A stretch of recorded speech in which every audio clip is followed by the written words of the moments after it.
자, 첫 페이지.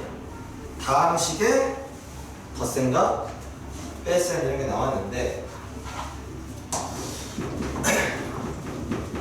다항식의 다자는 무슨 뜻?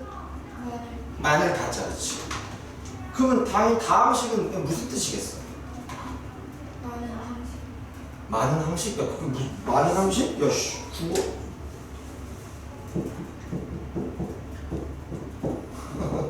항이 많은 식. 그렇지.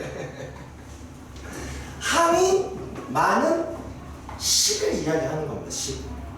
그러면 식이라는 것도 우리가 이제 다항식을 배웠는데 다항식에 대해서.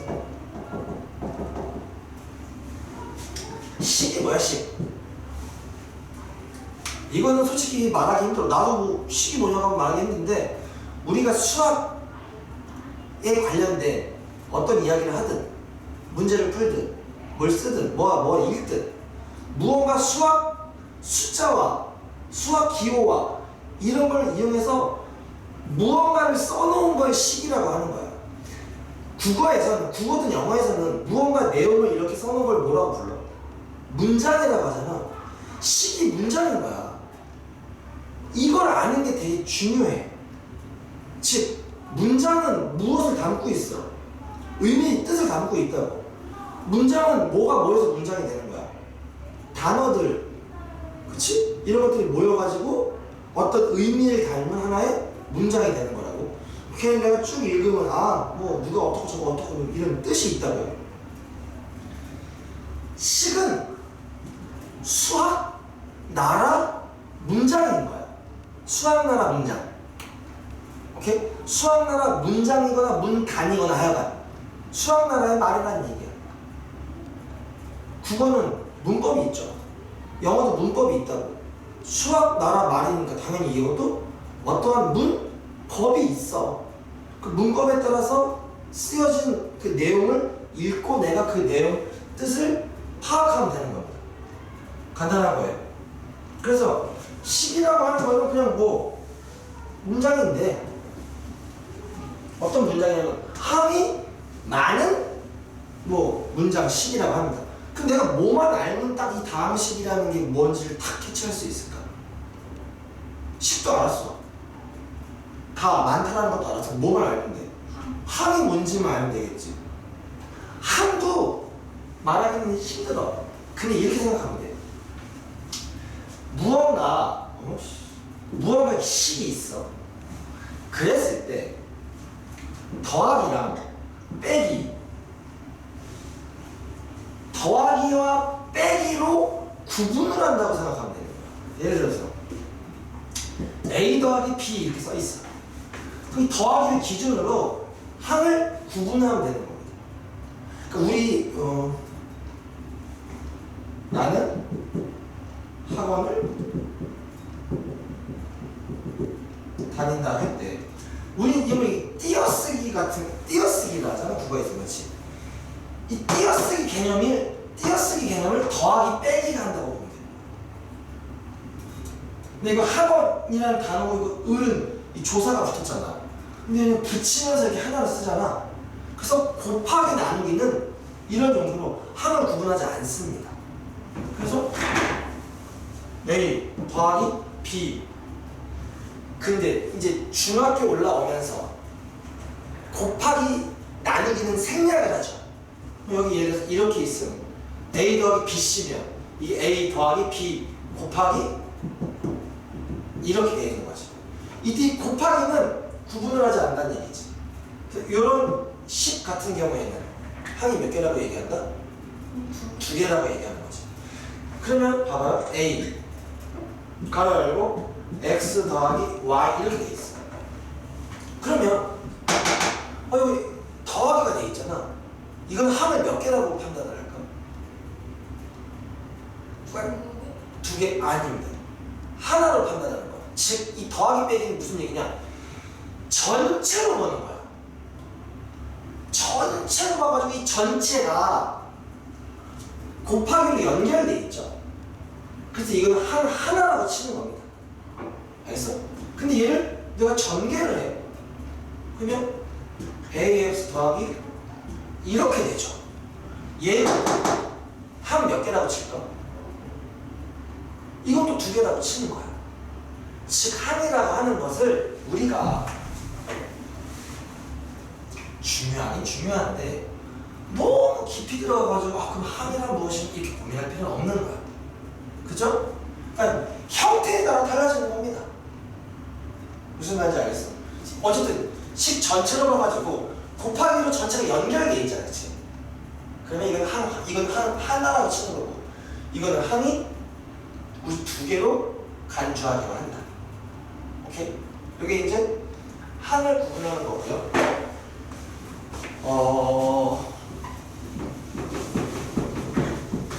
그럼 이 항을 얘기할 때 첫 번째로 궁금했던 게 이제 여기서 이 괄호가 있으면서 우리가 좀 뭔가 항이 두 개인가 하나 이렇게 좀 헷갈렸잖아. 너 그러면 수학에서는 저 괄호의 역할이 뭐라고 생각해? 이것도 정답은 없어. 여러 가지 의미를 하는데 너가 생각하는 뭐 여러 개 얘기해도 되고 하나만 얘기해도 돼. 괄호의 역할, 의미는 뭘까? 느낌적인 느낌으로 얘기해도 돼. 전원은 도대체 괄호라는 건 도대체 수학식에서 왜 있는 거며 역할은 뭐다? 초등학교로 가봐. 초등학교의 괄호의 역할은 명확해.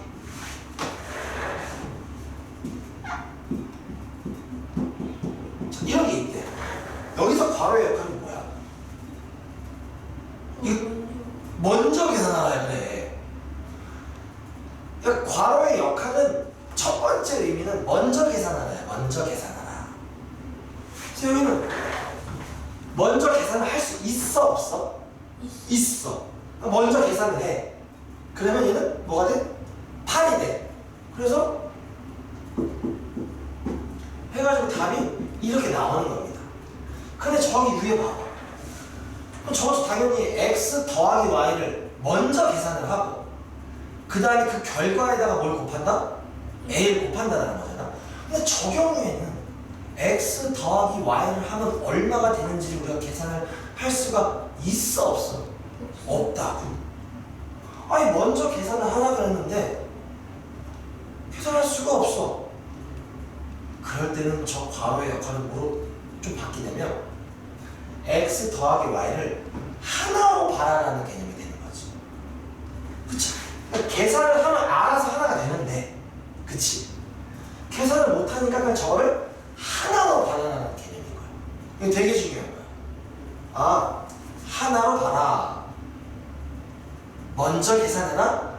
하나로 보라는 게 이 괄호의 역할. 그래서 우리 사전 지식을 얘기하자면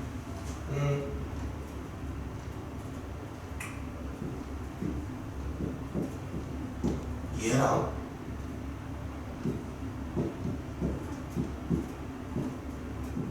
이건 결과가 같아 달라? 달라. 당연히 다르지. 얘는 결과가 얼마? 3. 얘는 결과가 얼마? 이렇게 된다고. 근데 이거를 이런 거야. 모든 아이들이 그냥 결과가 다른 건 알아. 근데 그 결과가 다르게 되는 그 과정을 의미적으로 좀 파악을 해야 되는데 당연히 이걸 먼저 계산하고 마이너스 붙였다. 그러니까 이 마이너스는 누구에게 영향을 미치는 거야? 얘는 얘한테 영향을 미쳐? 얘한테 영향을 미쳐? 둘 다야 그래. 왜일까? 하나라고. 하나니까 이거 앞에 마이너스에서 얘는 당연히 이 하나에 저 당연히 다 영향을 미친다 이겁니다. 근데 이 마이너스는 얘한테 영향을 미쳐, 얘한테 영향을 미쳐. 얘한테만 영향을 미치지. 그러니까 이 차이 구분을 하는 거야. 그러니까 이게 처음에 이 부분을 하면 솔직히 얘기해서 괄호에 대한 개념 이것들을 아는 게 그거를 만약에 좀 이렇게 파악을 한다, 느낌으로 온다, 그러면 엄청나게 많은 것들이 해결이 됩니다. 그러면 이런 게 있어. 자, 5분의 자 똑같이 2 더하기 5라는 게 있는데 이렇게 있는 겁니다. 먼저 이거부터 할까? 자, 마이너스 3분의 2라는 게 있어. 자, 이 마이너스는 얘 거야, 얘 거야? 아니 이 전체 거야? 전체 거이기도 해. 근데 잘 봐봐, 내가 얘를 이렇게 쓰면 돼, 안 돼? 돼. 얘를 이렇게 쓰면 돼, 안 돼? 되는 거야. 그럼 도대체 얘는 전체 건지 얘 건지 얘 건지를 물어보면 전체 거이기도 하고 얘 거이기도 하고 얘 거이기도 하다? 근데 그렇게 얘기하면 좀 이상하잖아? 즉 그러면 이런 겁니다.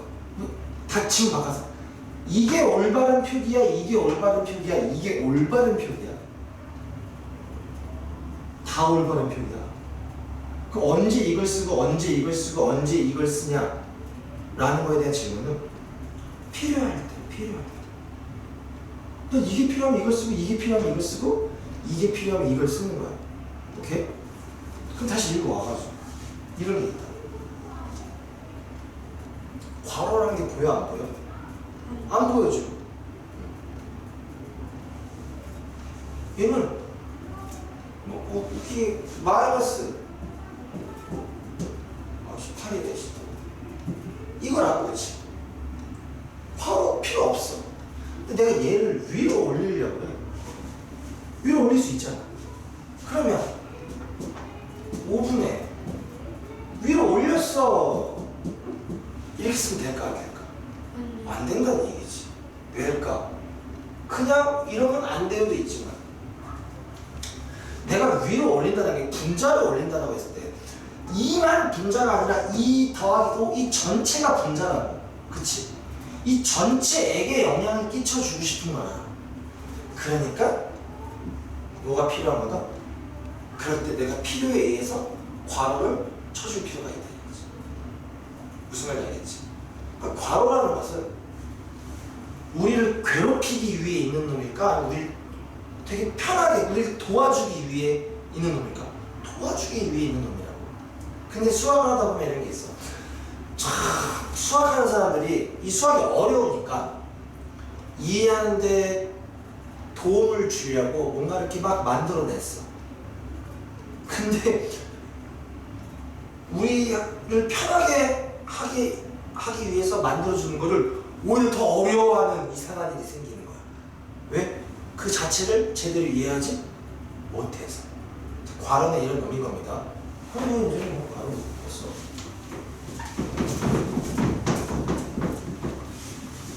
자.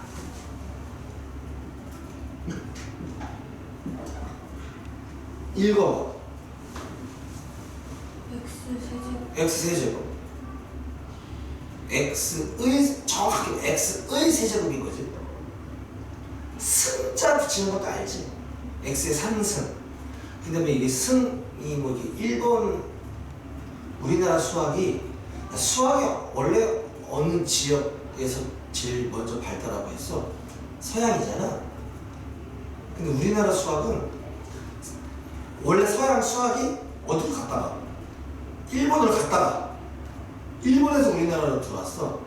그래서 용어 중에 뭐 일본 그 용어 이런 게 좀 많이 포함되어 있는 거야. 그래서 그걸 없애려고 승을 없애는데 나 같은 경우에는 이 버릇이 됐어. 승이. 그래서 뭐 승승 할 텐데 그러려니 해.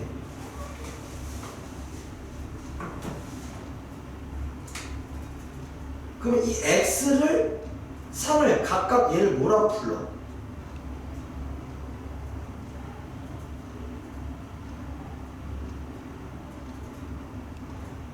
X는 역할이 뭐야? 3은 역할이 뭐고? 역할이라고 해도 이름이라고 할 때 얘를 밑이라고 하는 거를 알지? 처음 들어봐. 밑이라는 건 알았는데 내가 지문이 밑을 얘기하는 건 줄 몰라가지고 대답 못한 거지. 그러면 얘는 뭐라고 불러? 얘는 밑이 위에는 지수라고 하면 지수. 아, 또 하나. 이게 되게 중요한 얘기인데. 저게 미친지, 저 위에 게 지수인지를 어떤 수학 문제를 풀어봐도 안 물어봐. 그리고 얘가 미친지, 제가 지수인지를 몰라도 수학 문제를 푸는데 크게 지장이 없게 느껴져. 즉 일반적으로 학생들이 수학을 이제 생각을 할 때 뭔가 이름, 용어 이런 걸 알려줘도 그걸 잘 외우지 않으려고 해. 그게 실력이 안 느는 엄청난 큰 요인 중에 하나야. 네가 생각을 해야 돼. 이름을 모르면서 그 대사에 대한 정보를 알려고 그런다? 그럼 이상한 거야. 무엇에 대한 내용만 알래. 이름은 기억 안 할 거야. 내용만 알 거야. 오히려 기억이 더 잘 안 돼. 이름은 무엇이고 그 이름의 내용은 무엇이다로 연결지어야 이게 더 잘 외워집니다. 두 번째, 수학은 이해 과목이야, 암기 과목이야. 뭐라고 생각해? 이해 과목이라고 생각하지. 여기서 또 하나. 이해랑 암기 중에 어떤 게 더, 둘 다 뇌로 하는 거잖아. 그럼 어떤 게 더 고차원적인 뇌 활동이라고 생각을 해?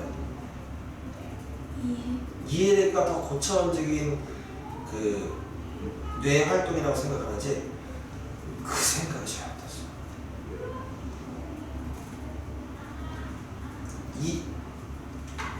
자, 그럼 이렇게 너가 무언가, 너 지금 알고 있는 거 있지? 여러 가지 알고, 수학뿐만 아니라. 너 몇 살이지? 16인가? 7인가? 7. 그럼 17년 동안 네가 살면서 지금 상황에서 알게 된 것들이 있잖아. 그 알게 된 것들은 이해한 거야? 이해하고 있어서 알고 있는 거야? 암기하고 있어서 알고 있는 거야? 암기. 그래, 암기야. 사람은 무언가를 안다라고 얘기를 할 때 이해하는 거를 암기한다고 얘기를 하면 안 돼. 암기를 다른 말로 하면 좀 뭐라고 할 수 있을까? 기억이라고도 할 수 있지. 내가 기억하고 있는 것만 나는 안다라고 얘기를 할 수 있는 거야. 이해는 기억, 암기를 더 쉽고 잘하게 해주는 도구에 지나지 않아. 선생님이 뭔가 막 설명을 했어. 얘는 저거 쟤는 여기 다음 식으로 이렇게 그렇지 했다고. 근데 그거 안 거 아니야. 이게 막 오케이 굿했어. 다음에 자고 일어났는데 가만있어. 그때 내가 선생님 뭐라 그랬는데 하나도 기억이 안 난다면 넌 그 내용을 안 거야 모르는 거야? 모르는 거야. 이게 수학 실력을 가로막는 큰 길이야. 그 마인드 자체가. 이해는 암기에 비해서 얘들 야 막말로 얘기해서 선생님 설명을 해줘. 이해 못하는 애들은 없어. 누구나 다 이해해. 막 어려운 문제, 야 이게 이거고 여기 저거고 한다고. 그리고 그거 혼자 풀면 이게 못 풀어. 왜 못 푸는 거야? 이해를 못해서 못 푸는 거야? 아니야. 그러한 과정으로 이렇게 저렇게 이러한 원리로 이렇게 저렇게 되는 그거를 기억에 남아있지 않기 때문이에요. 일단 이거 명확히 얘기합니다. 너 수학 외워야 돼. 그럼 이해하지 말란 얘기가 아니야. 이해는 당연한 거야. 이해는 당연한 거야. 그냥 당연한 거야. 오케이? 사람이 살아가는 사람 인생에서 제일 중요한 건 숨쉬기가 아니야 라고 얘기한다고 숨 쉴 필요가 없다는 게 아니잖아. 숨 쉬는 건 당연한 건데. 오케이? 이해는 당연한 건데 이해해서 머무르지 말라고. 외워야 한다고. 미치야. 얘는 지수야. 얘가 미치고 얘가 지수구나. 이해한다고. 그리고 까먹으면 아무 소용 없는 거라고 머릿속에 넣는 겁니다. 이걸 언제 외울까? 그렇지, 그게 중요해. 거기서 솔직히 학생 개개인의 능력 차이가 발생하는 겁니다. 누구나 다 이게 이런 거야. 외울 생각이 아예 없어. 그러면 못 외웁니다. 머리가 아무리 좋아도 외울 생각이 없으면 못 외워. 근데 외울 생각이 있으면 여기 수업 들으면서 머릿속으로 야, 암기하는 방법이 간단하잖아. 뭔데? 내가 무언가를 외우려고 그래. 누구나 하는 행동이 뭐야? 반복이야. 외우는 거에 있어서 반복 외에 방법은 나는 없는 거거든. 근데 방법을 미치수. 내가 방금 3번 했는데 그때가 소리를 내서 3번인 거지. 짧으면 머릿속으로 생각하면 순식간에도 여러 번 반복할 수 있다. 그런 행동들을 쫙 하는 거야. 수업 시간에 선생이 바빠, 학생이 바빠. 보통 선생이 바쁘게 보이죠. 겉으로 봤을 때. 이것도 큰 착각인 거야. 그러니까 이런 거야. 나는 내 머릿속에 이미 이해도 돼 있고 암기도 돼 있는 거를 끄집어내어서 설명을 해요. 그럼 학생들은 그것들을 이해도 하고 암기도 해야 된다. 즉, 내 호주머니에 구슬이 있는 거야. 이 지식이야. 나는 이걸 끄집어내서 너네들한테 던지는 거야. 이러면 난 끝이야. 내가 할 일은 다야. 대신 난 어떻게 해줘야 돼? 잘 던져주면 되는 거야. 너는 나한테 오는 구슬을 바라보고 보내고 바라보고 보내면 한가하지. 여유롭겠지. 근데 뭐 해야 되는 거야? 원칙적으로는 오는 구슬을 잡아서 내 호주머니에 넣어야 되는 거야. 훨씬 바빠. 겉에서 봤을 때는 난 말도 안 하지, 움직이지, 쓰지. 그러면 저기 멀리서 봤을 때는 학생은 되게 가만히 앉아있고 선생님 왔다 갔다 하니까 선생님이 바쁜 것 같지만 실질적으로는 나는 되게 여유롭게 하는데 학생은 그게 전쟁이 일어나는 거지. 이해하고 반복해가지고 내가 외우려고 하고 이런 과정을. 물론 그렇게 한다고 다 외우지는 아니지. 당연히 그렇지. 추가적으로 문제도 풀면서 하면서 이렇게 외우는 건데 그 정도로 이 수업 시간 되게 전투적으로, 능동적으로, 바쁘게 할 너의 그런 마음이 있어야 되거나 말거나 한다는 얘기야. 그런 기본적인 것들을 좀 얘기해 주는 겁니다. 첫 시간이기도 하고 일은 맨날 하는 건 아니야. 이 밑 지수야. 그럼 여기 앞에 이런 게 있어. 얘는 밑이야. 먼저 이거는 항이 몇 개? 한 개죠. 다 곱하기 연결했잖아. 5 곱하기 x 곱하기 x 곱하기 x인데 x 곱하기 x 곱하기 x는 그냥 이렇게 썼을 뿐이고 항이 하나라고. 이때 이 항에 쓰여진 문자가 뭐니? x야. 그래서 이거 지수라고 그랬잖아. 이거 밑이라고 그랬다고. 오케이? 그때 이 이름은 지수인데 어떤 역할이라고 할까? 그걸 다른 말로 차수라고 하다. 차수. 지수가 3이야. 그때 그거는 그냥 얘만 봤을 때 너 역할은 지수인데 이런 하나의 항으로 본다면 이 항에서의 얘는 차수가 되는 거지. 이 항의 차수는 몇 차? 하면 3차가 되는 거지. 쓰여진 문장은 x 이렇게 되는 거지. 그럼 이거는 x에 대한 3차 항이 되는 거지. 그럴 때 얘는 이름이 뭘까? 얘 이름은 개수가 되는 거야. 개수. 오케이? 그럼 이렇게 하는 거야. 이 항의 차수는 얼마? 3차야. 개수는 얼마? 5요. 이렇게 되는 거지. 그랬을 때 x의 3차 항의 개수는 얼마 하면 5요라고 대답하는 거야. 여기서 뒤에 어쩌고저쩌고는 시치고 이게 제일 중요해. 이걸 명확하게 머릿속에 새겨놓는 거야. 오케이. 지수, 차수 문자, 개수. 오케이? 나는 네가 이걸 당연히 머릿속에 명확히 들어가 있다고 생각하고 앞으로 막 야, 막 차수, 개수 뭐 얘기를 하는데 너가 그거를 차수, 개수 멍해지면 수업이 잘 안 되는 거야. 오케이? 오케이. 됐어.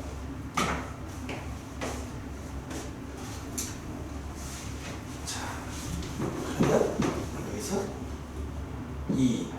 2x의 세제곱 마이너스 5x 제곱이라고 되겠어. 자, 얘는 항이 몇 개야? 두 개.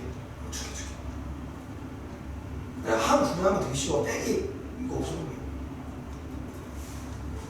이건 x에 대한 몇 차항? 3차항. 이건 x에 대한 2차항. 3차항의 개수는 2.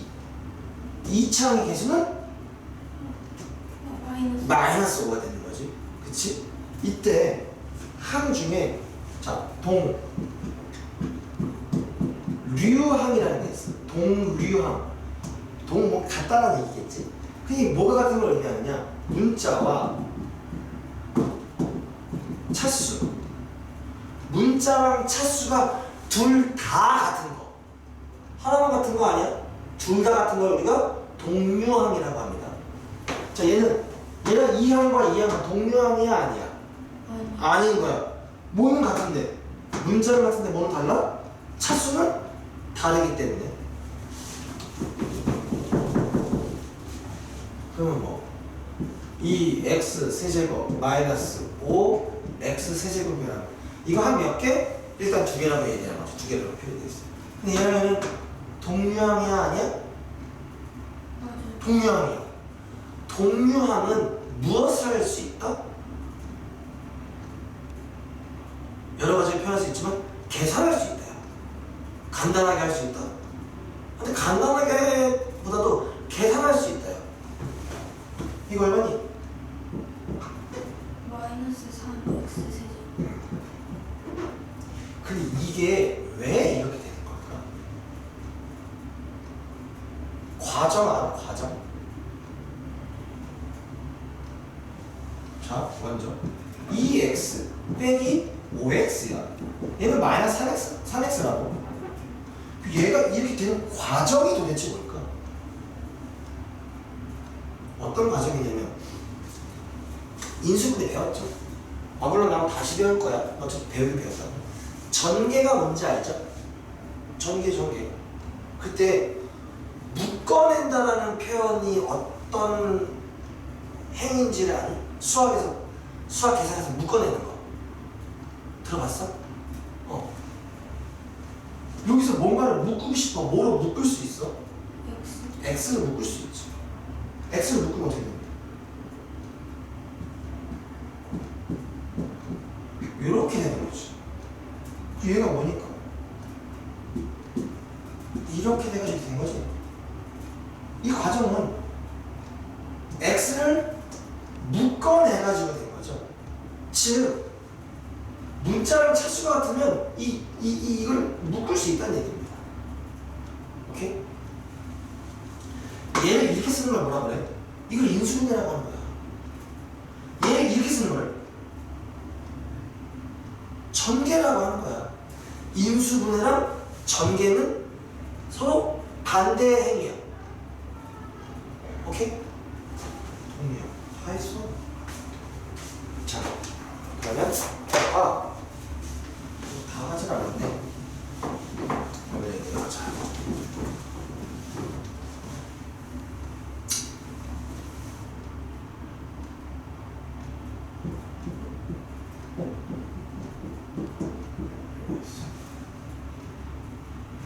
요 식에 문자가 몇 종류 쓰여 있어?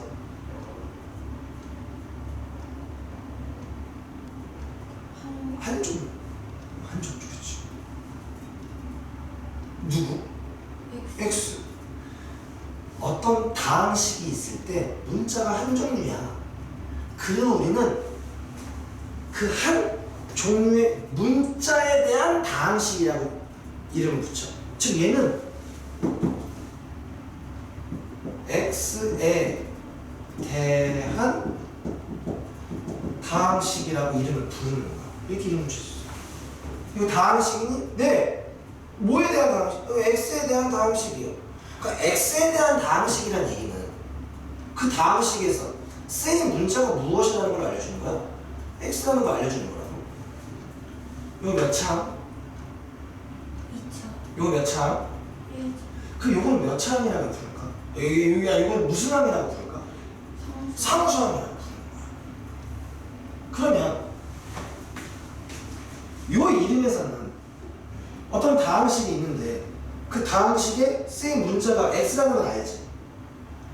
자기는 항이 세 개인데 이 항 중에 제일 차수가 높은 항이 몇 차 항이야? 2차 항이지. 그런 정보는 없지.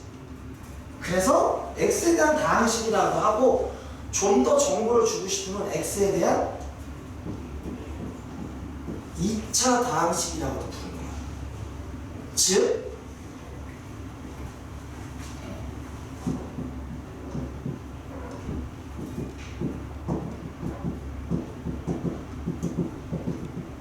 여기 숫자 속에 한글을 썼지? 아무나 써도 돼. 어떤 식이 x에 대한 2차 다항식이라고 얘기를 했죠. 이때 몇 차 다항식이라는 얘기가 나왔잖아. 오케이? 얘는 무엇을 의미하는 거냐면 항 중에 제일 높은 차수의 차수를 가져와서 이를 붙입니다. 이해가? 제일 높은 차수를 얘기한다.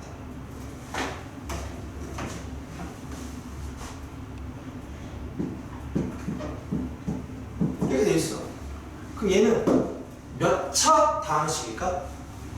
4차 다항식이 되는 겁니다. 자, 다항식에 이름을 붙여. 이름이 몇 차, 몇 차, 몇 차 이거밖에 없어. 그 이름을 붙일 때는 누구로 이름을 붙인다? 가장 높은 차수의 항의 차수를 가져온다는 얘기인 거야. 그러니까 몇 차 다항식이다라고 하면 아, 제일 높은 차수가 몇 차라는 걸 알 수 있어. 그러니까 그걸 알 수 있는 거야.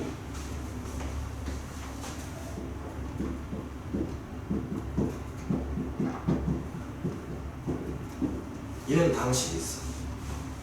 얘가 2차 다항식이래. 몇 차 다항식? 2차 다항식. A 얼마? 0. 그렇지.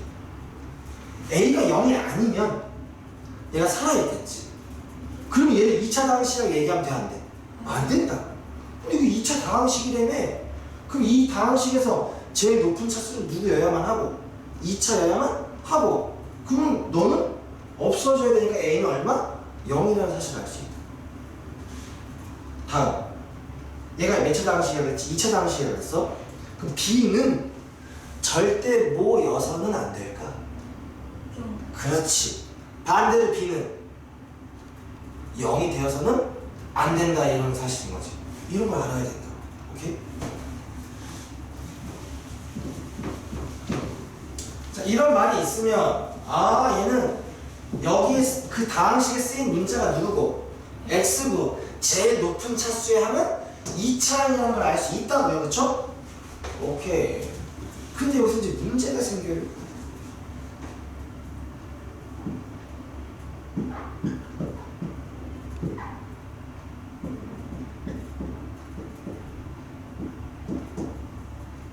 이렇게 돼있어. 자, 이 다항식은 항이 몇 개야? 3개야. 그거는 뭐 x든 y든 상관없어. 그런데 이 다항식에 쓰인 문자가 두 종류죠. x랑 y야. 그러면 얘는 x에 대한 다항식이라고 해야 될까? y에 대한 다항식이라고 해야 될까? 고민이 되는 거야. 그래서 누군가는 야, 에이씨, x 몇 개 쓰였어? 2개. y는 1개 쓰였잖아.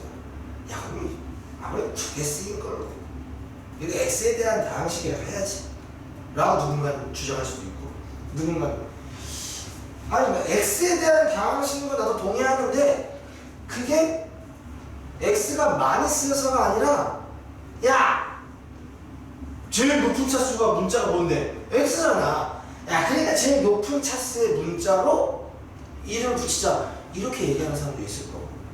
여러 가지 의견이 있을 텐데. 그런 의견들이 막 하는 사람들이 결론을 낸 건 뭐냐?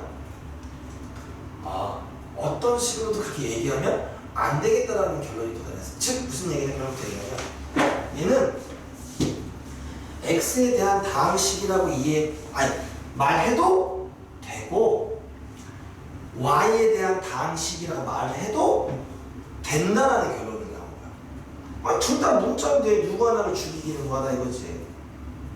첫 번째야. 요거만 하고 좀 쉬었다 할게요. 첫 번째, 한 다항식 안에 문자가 여러 개가 쓰인 거야. 그럴 때는 각각의 문자에 대한 다항식으로 말을 할 수 있다 이겁니다. 오케이? 이해가? 두 번째, 그러면 내가 만약에 이거를 얘를 x에 대한 다항식이라고 이야기를 하려고 해. 그러면 얘가 x에 대한 다항식이라는 얘기는 이 다항식에서 쓰인 문자는 누구다라는 얘기야.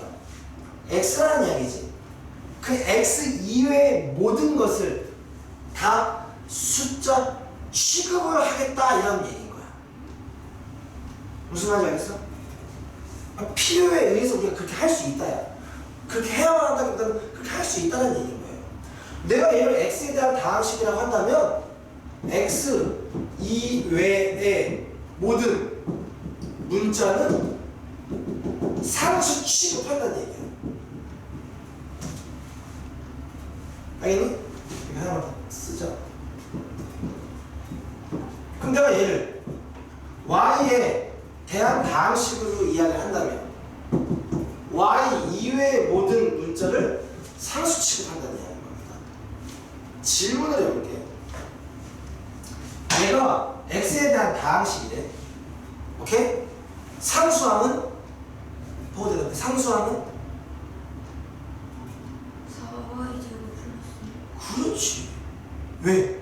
얘가 x에 대한 다항식이 되는 순간 x 이외의 모든 것은 숫자, 상수 취급을 한다고 했으니 당연히 y도 상수일 테니 얘는 상수하면 4y제곱 더하기 1이 되는 거지. and 몇 차 다항식? 3차 다항식이 되는 거. 그래서 그 순간 항을 4개로 볼 수도 있지만 이거를 하나의 항으로 볼 수도 있는 거야. 오케이? 그럴 수도 있다고. 아니 만약에 이게 문제가 이렇게 나왔어요. 항 몇 개, 이게 4개가 맞는 거야. 이게 4개야. 3개는 아닌데 하나처럼 이렇게 생각을 할 수 있다 이거지. 다음, 예를 들어 y에 대한 다항식을 나왔어. 이게 몇 차 다항식? 2차 다항식이 되는 거야. 상수하면 2x 세제곱 마이너스 5x 플러스 1. 그렇지. 아주 훌륭해.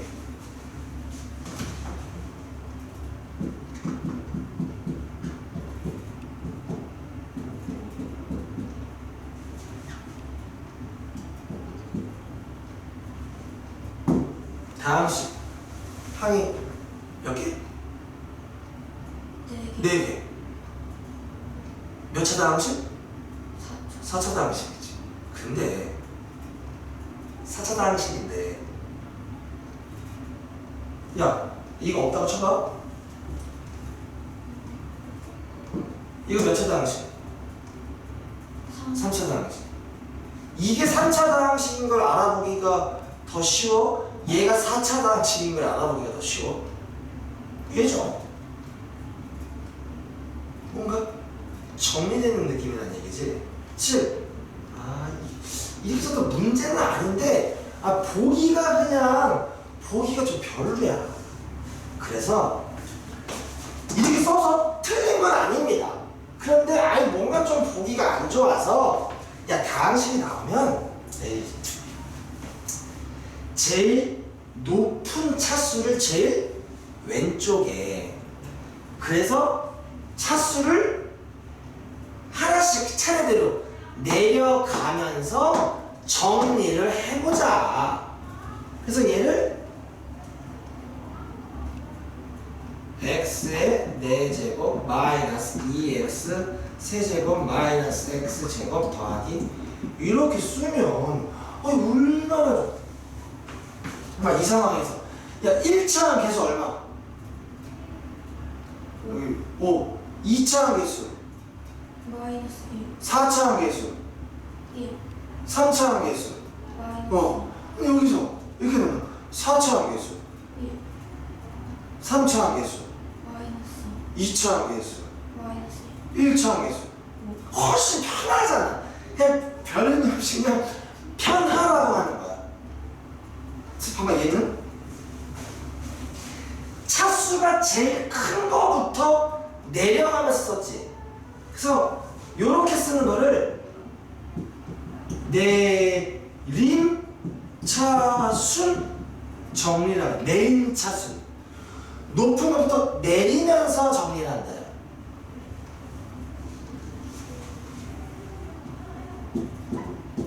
올림 차순 정리도 있어. 얘는 당연히 제일 앞에 뭘 쓰고 가장 낮은 차수의 항을 쓴 다음에 점점 올리면서 쓰는 거죠. 어떻게 될까?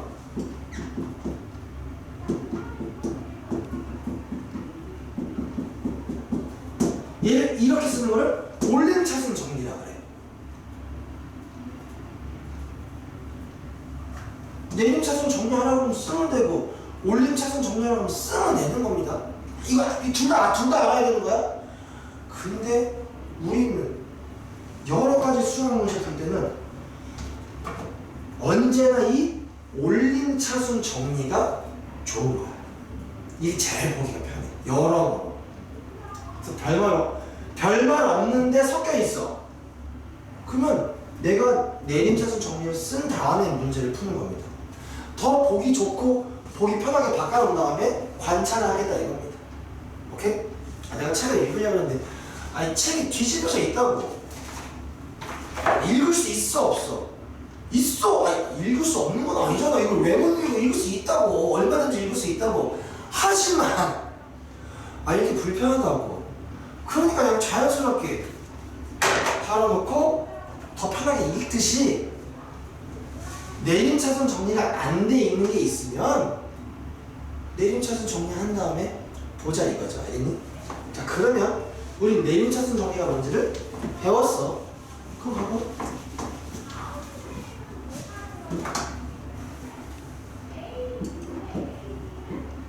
이렇게 있다고. 자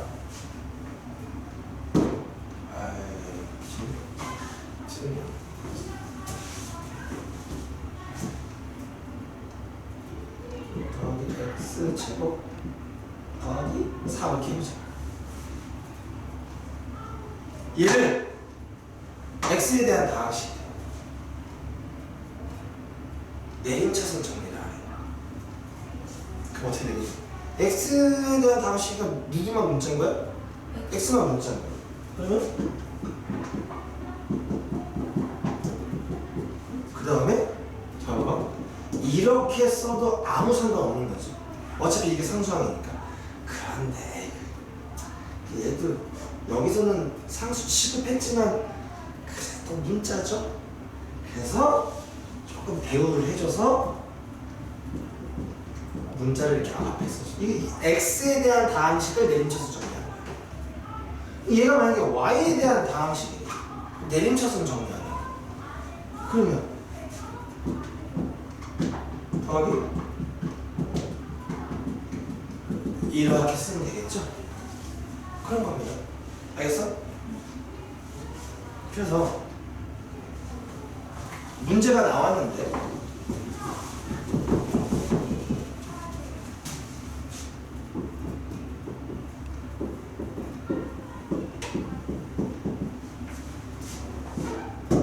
이렇게 문제가 나왔어.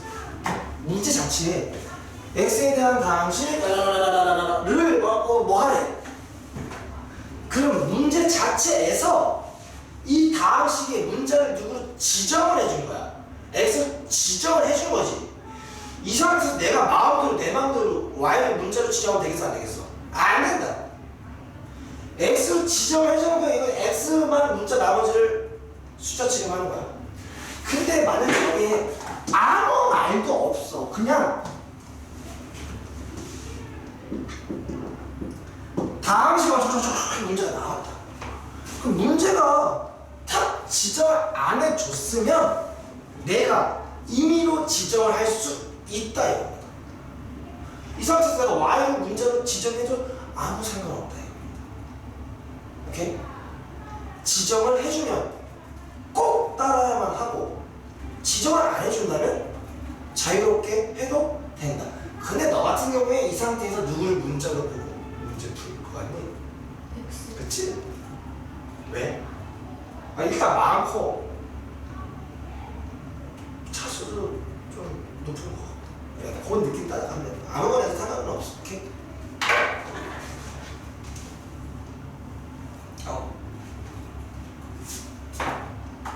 쉬었다 합시다. 오케이 쉬었다 합시다.